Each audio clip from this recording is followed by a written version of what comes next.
नमस्कार दोस्तों, आपका स्वागत है हमारे यूट्यूब चैनल में। आज के वीडियो में हम बात करेंगे पाइथागोरस प्रमेय क्या होती है।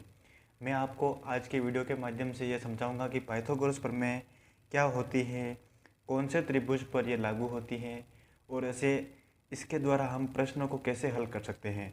तो आज के वीडियो में हम अपन इन विषयों पर बात करेंगे। तो आइए वीडियो शुरू करते हैं।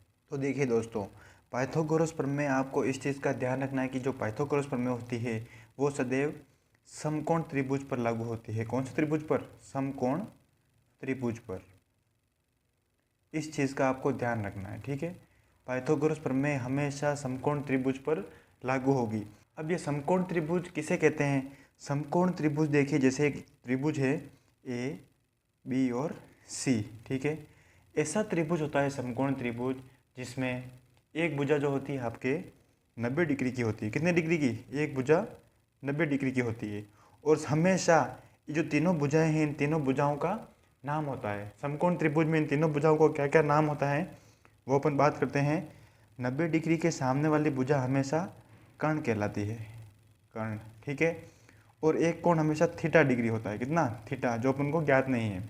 थीटा के सामने वाली भुजा सदैव लंब कहलाती है और जो शेष भुजा होती है वो आधार कहलाती है। इस चीज़ का आपको ध्यान रखना है, ठीक है। अब देखिए, हम लंब, कर्ण और आधार, इनको शॉर्ट में कर्ण को तो अपन के लिखेंगे, आधार को अपन ए लिखेंगे और लंब को एल से लिखेंगे या डिनोट करेंगे, ठीक है।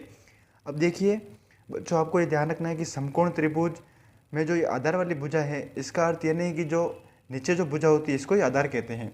मान लीजिए अगर समकोण त्रिभुज इस रूप में हो,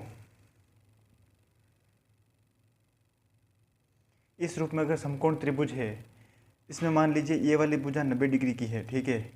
तो इसके सामने वाली भुजा कौन सी है? ये वाली। तो ये हमेशा कर्ण कहलाएगी। थीटा के सामने वाली भुजा सदैव लंब और जो शेष भुजा जो बच जाती है उसे हमेशा आधार कहते हैं। इस चीज़ का आपको ध्यान रखना है। ये देखिए, 90 के सामने वाली भुजा कर्ण, थीटा के सामने वाली भुजा लंब और शेष जो भुजा होती है उसे हमेशा आधार कहते हैं। ये तो हो गई समकोण त्रिभुज की बात। अब पाइथागोरस प्रमेय क्या है? पाइथागोरस प्रमेय जो है, इन तीनों भुजाओं के बीच संबंध है। मान लीजिए आपको कोई भी दो भुजाएं दे दी, फिर तीसरी भुजा निकालने के लिए कहा जाए तो आप इस पाइथागोरस प्रमेय के द्वारा उसे ज्ञात कर सकते हैं। अब देखिए, पाइथागोरस प्रमेय होता क्या है? पाइथागोरस प्रमेय का एक सूत्र होता है, उस सूत्र को कहते हैं पाइथागोरस प्रमेय। कर्ण स्क्वायर बराबर आधार स्क्वायर प्लस लंब स्क्वायर, ठीक है। ये शॉर्ट में कर्ण स्क्वायर बराबर आधार स्क्वायर प्लस लंब स्क्वायर। इस प्रकार से अपन पाइथागोरस प्रमेय इसी सूत्र का नाम है, ठीक है।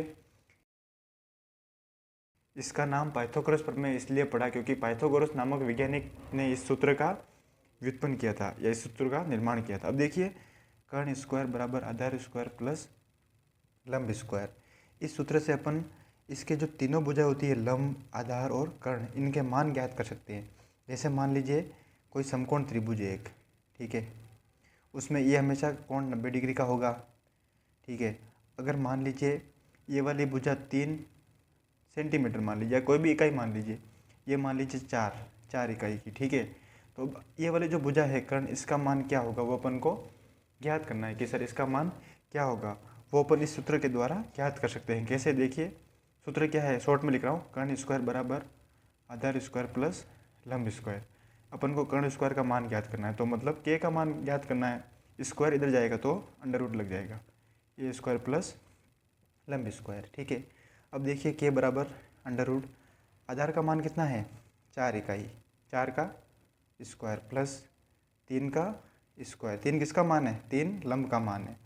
अब इसको सोल्व करेंगे तो 4 का वर्ग 16, 3 का वर्ग 9, तो के का मान कितना आ जाएगा? 4 और 9 कितना होता है? Under root 25। अंडर रूट 25 किसके बराबर होता है? 5 का, मतलब 5 का वर्ग हमेशा 25 होता है। तो 25 इकाई अपने पास उत्तर आ गया। इस प्रकार से अपन ने के का मान कितना निकाल लिया? 5। के का मान 5 आ गया। इस प्रकार से आप किसी भी इन तीनों में से अगर किसी का भी मान आपको पूछे तो आप ज्ञात कर सकते हो। मान लीजिए आपको कहा गया कि आधार का मान ज्ञात करो, ठीक है, आपको कहा गया कि आधार का मान ज्ञात करो। तो देखिए, इधर से सूत्र से कर्ण स्क्वायर आधार का मान आपको पूछा है तो ये लंब इधर आ जाएगा, इधर आएगा तो माइनस में आ जाएगा। लंब स्क्वायर बराबर आधार स्क्वायर। ठीक है, अगर आपको आधार का मान पूछा है तो ये स्क्वायर इधर भेज दीजिए आप, आपके पास सूत्र आ जाएगा कर्ण स्क्वायर माइनस लंब स्क्वायर बराबर आधार। इस प्रकार से आप इस सूत्र में आधार का कर्ण और लंब का मान रखेंगे तो आधार का मान आपके पास आ जाएगा। इस प्रकार से अपन पाइथागोरस प्रमेय का यूज़ करते हैं। तो दोस्तों, अगर यह वीडियो आपको अच्छा लगा हो तो अपने दोस्तों के साथ शेयर कीजिए और ऐसे ही और वीडियो देखने के लिए हमारे चैनल को सब्सक्राइब कीजिए। धन्यवाद।